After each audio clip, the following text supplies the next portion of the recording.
Hi, it's Chris from My Girlfriend's Quilt Shop. Let's sew something with the jelly roll. Today I'm going to make the classic block Trip Around the World. And of course we're going to use this beautiful fabric that's also a classic by Brenda Riddle for Moda. Isn't it beautiful? Now in Trip Around the World, you're going to want to sort your fabrics into a few different colors. And so I like to take little sticky notes and actually write the numbers down and sort by color. So I've got 1 is tan, 2 is green, 3 is blue, 4 is pink, and 5 is white.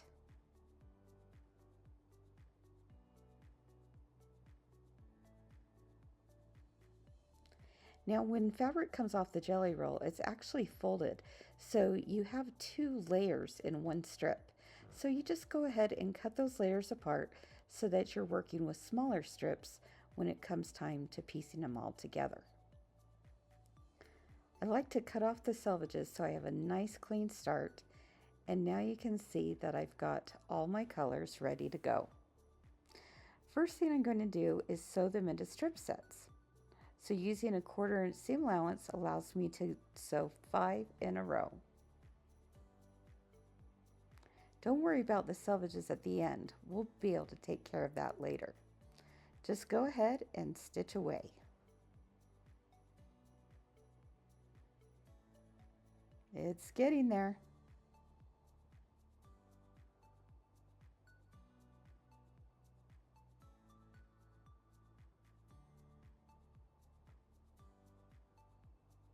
All right.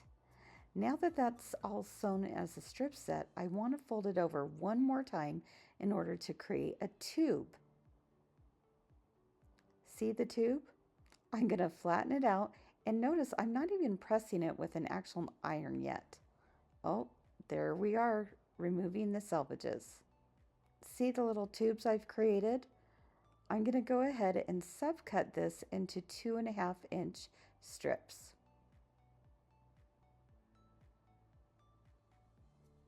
All the way down, 2.5, 2.5, 2.5, and then some. You're going to make several different strip sets from your jelly rolls so that you have plenty of fabric to choose from. Now this is a really helpful hint. You can see here that I've got 1 through 5, but the first one I need to do is actually use my seam ripper, and I'm going to cut between the 1 and the 5. Well, if you remember, the 1 is the tan, the 5 is the white. We've never loved using a seam ripper so much. There's my first row. Now that I have that one done, let's go ahead and move the 5 back down, and I like to have a little marker so that it helps me keep track. So now I need to find between the 1 and the 2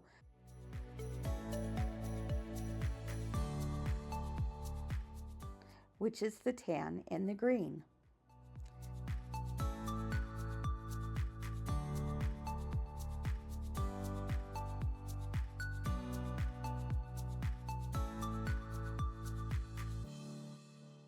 All right, now it's the 2-3 set.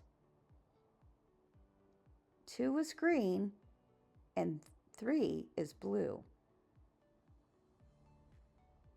Go ahead and just begin to pull that seam apart, and lickety split, that seam ripper goes right through.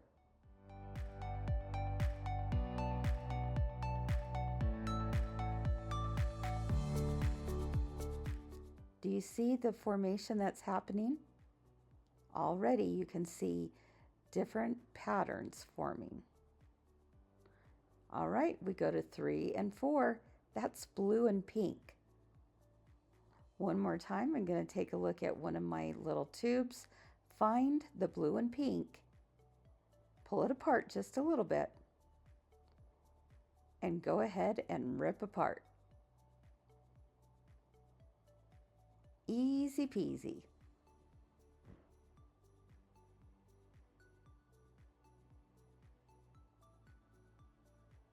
All All right, it's time to go from 4 to 5. So between the pink and the white is where I'm looking to cut. Do you see what's happening here? It really isn't that difficult at all. All right, there we go. Wow, take a look at the formation happening here. Let's move our 5 back up to the 1 because we have to do another cut between the tan and the white.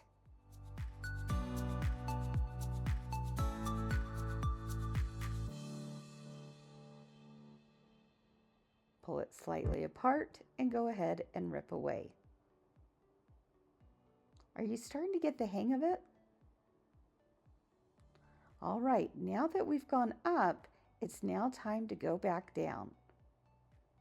In order to do that, I'm first going to move my 5 back down, and now I'm going to start from the bottom and go up.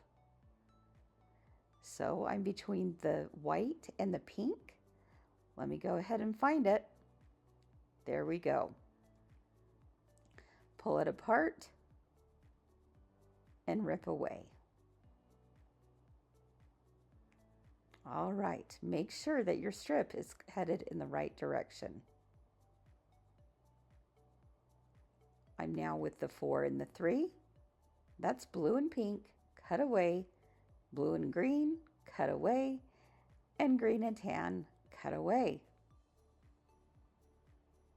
Not too bad at all. My last one is between the 1 and the 5 again. You should have a total of 11 strip sets. This forms the top of our pattern.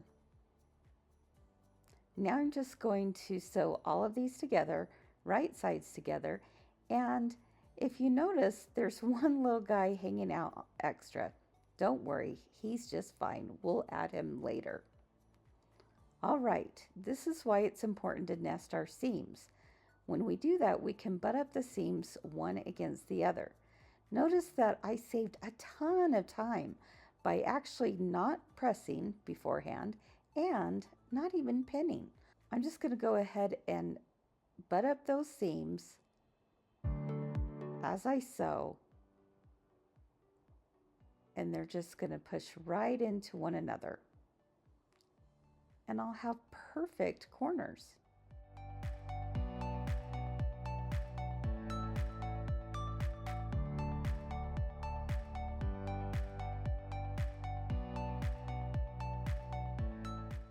Woohoo! All right, I'm going to take it to the iron and give it a little bit of heat just to set the seam. Once I've done so, I'll go ahead and open it up and press once more.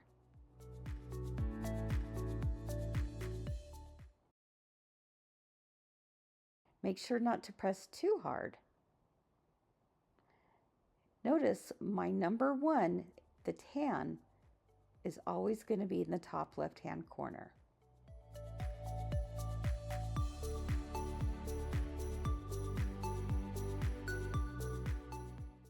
All right, it's time to nestle those seams again.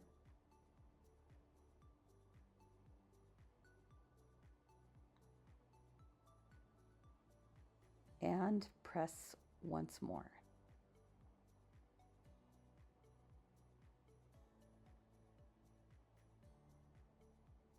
Beautiful. All right, I'm just sewing along and pressing again.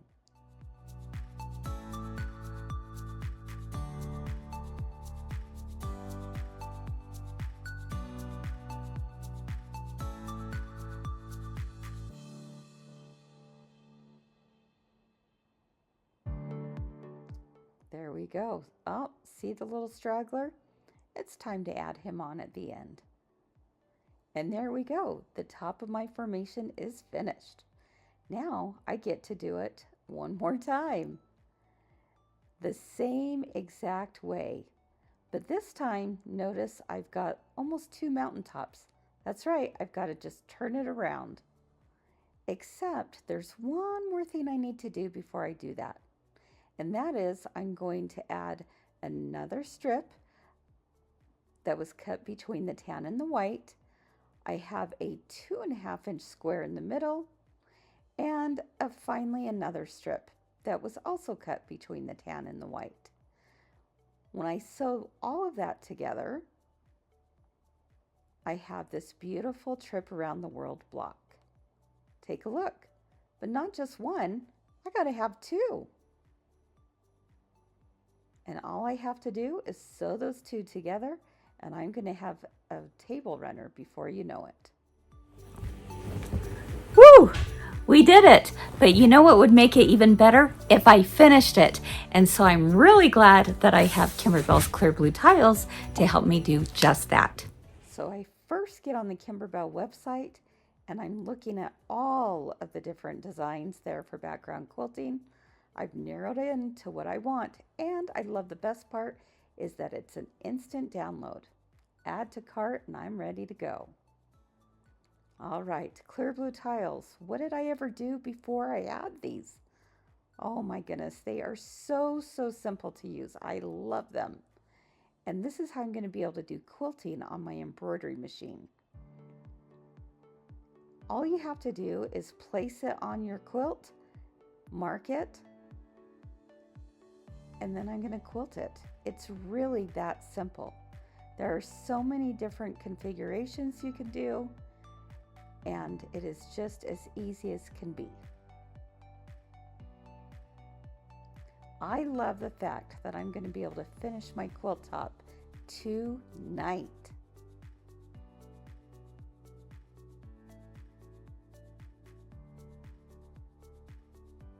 Continue marking because that's where I know where to place my needle on the embroidery machine.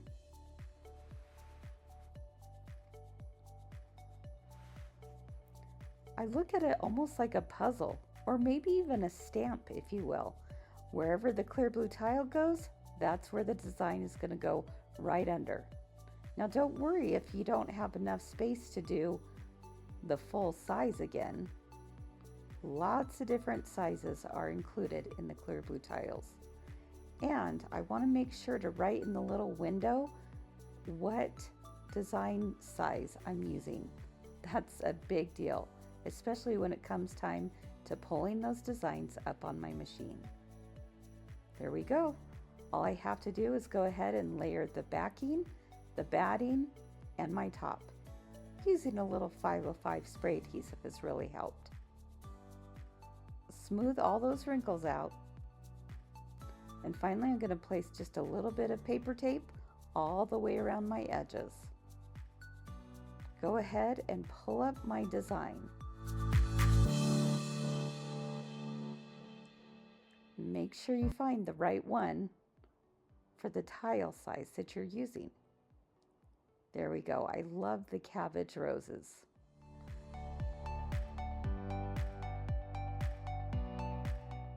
I also love my magnetic hoop. I can't tell you the difference that it has helped in my quilting when it comes to doing it on the embroidery machine.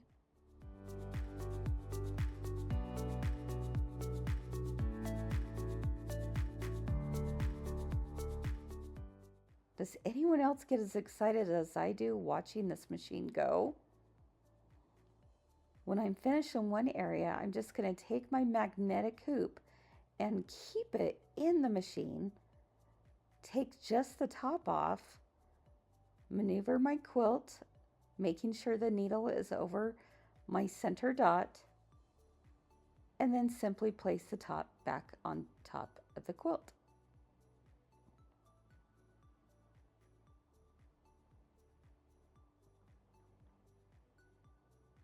It's okay to do a little bit of adjustment if you need to. And here we go.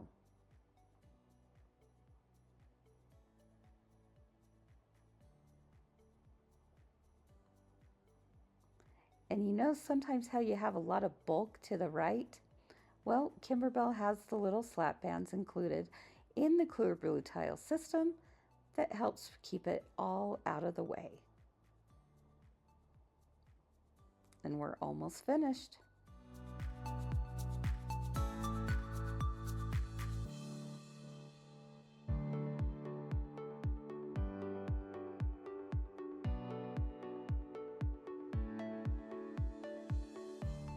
And there you go, my friends, a trip around the world done as two big blocks made into a table runner.